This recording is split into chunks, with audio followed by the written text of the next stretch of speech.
Hi there and welcome to this bonus episode of the Gazette's Hockey Inside Out Show. I'm Stu Can of the Gazette, joined by my regulars here, my regular partners, former Canadiens teammates and 1986 Stanley Cup champs, Chris Nilan and Rick Green. A lot of injuries with the Canadiens this season, including Patrik Laine, who hasn't played since having surgery to repair a core muscle injury back in late October. Rick, he's back skating again now in Brossard. He's been on the ice with his teammates a couple of times also for practices. Is there a spot for him in the lineup once he's healthy? Where do you put him in? In my book, I don't see a place for him with the way that they're getting performance from all their guys, and when they get the other guys back, Newhook, there's not going to be room for him. I mean, I don't think he fits the bill right now, and that remains to be seen. I don't know what they want to do with him, but I have some concerns about putting him in the lineup, taking a spot for some guys that are really doing the job for them. They might want to put him in Knuckles just as the last season of his contract. Trade deadline coming up. Maybe they get something for him. I don't know. What do you do with him, Chris, if you can't use him? I don't know. Do you have to showcase him to get rid of him? I don't think so. And get rid of him, that sounds harsh. But where are you going to put him? Fourth line? He's not a fourth line player. You're going to take Texier out and put him up with the other guys. You're going to put him on the second line and screw that up. Then you put him on the power play. He's a puck receiver, not a puck retriever. I don't think he's fast enough to keep up with this group and be an effective player. You put him out in the power play and load him up on the off wing, sure, he's going to score his goals. But are you going to allow that to happen when you're trying to build a culture that demands players to show up and be accountable? And his recent play before he got hurt wasn't lending to that fact when you looked at it. And you looked at his play. It just wasn't. And yeah, they don't make the playoffs without him last year, but where they are now, I don't know if you can afford to plop him in there and allow him to, maybe you give him a chance, but if things don't go the way you would like them to go, and you keep playing them there, and players are looking and saying, why is this guy keep getting on the ice when he doesn't finish his checks? He doesn't, So, yeah, I don't know if there's a place from here. I think maybe on the power play, Rick. I mean, I know he was so effective when he came to the team last year. Is the power play already okay the way it is? Yeah, I think their power play is okay the way it is, and I don't think you can afford to have a guy that is so-called power play specialist only. There's other guys that can bring more than just that. Yes, it's an important piece, but I think they have the luxury of having a depth situation where they have guys that can not only perform 5-on-5, but can also, their power play group can make things happen, and that's a tough call to see somebody like that come in, bringing one dimension when they have other options that I think are better for them.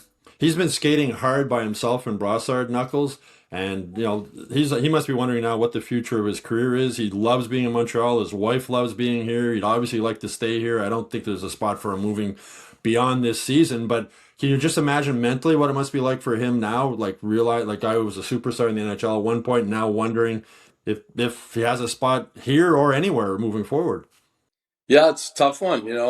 Listen, this game, it's a young man's game. Not that he's old, but again, that Greeny mentioned the one dimension.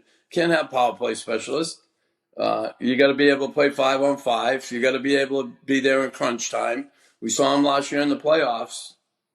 It didn't go too well, and that's where the bread is going to be buttered in the future. Playoff hockey, and they're going to have guys that are going to be able to play that type of game.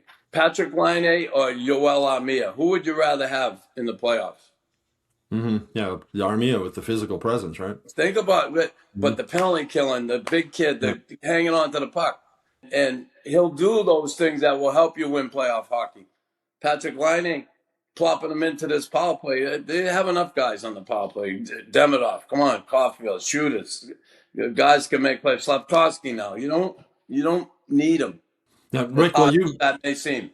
Yeah, you were an assistant coach for a long time with the Canadiens also, and also other teams too. But you've had players like that, those offensive stars that maybe aren't great. Like as a coach, how do you deal with those type of guys?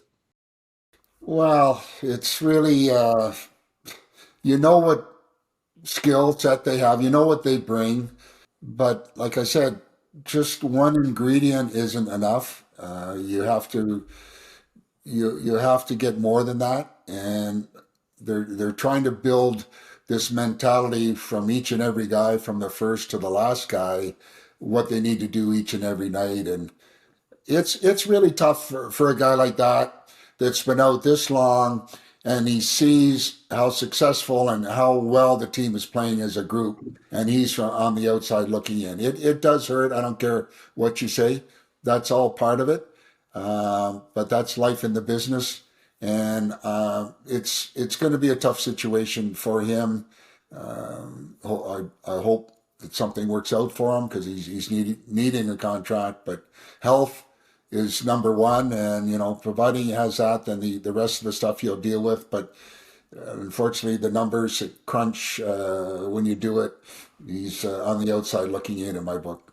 As you He can mentioned, always be replaced. yeah, well, as you mentioned, Knuckles, they don't make the playoffs last year without him and the boost they gave him. And in hindsight, like the trade that Kent Hughes made, getting him for Columbus, for Jordan Harris, and a second round pick that was used to help get Philip Deneau, in hindsight, just another sign of it was a good move by Kent Hughes. Great move. A lot of people look at the money, how much, he's this type of player and that. Okay, but they had to fill some gaps for that last year, and certainly what he did in the power play was awesome.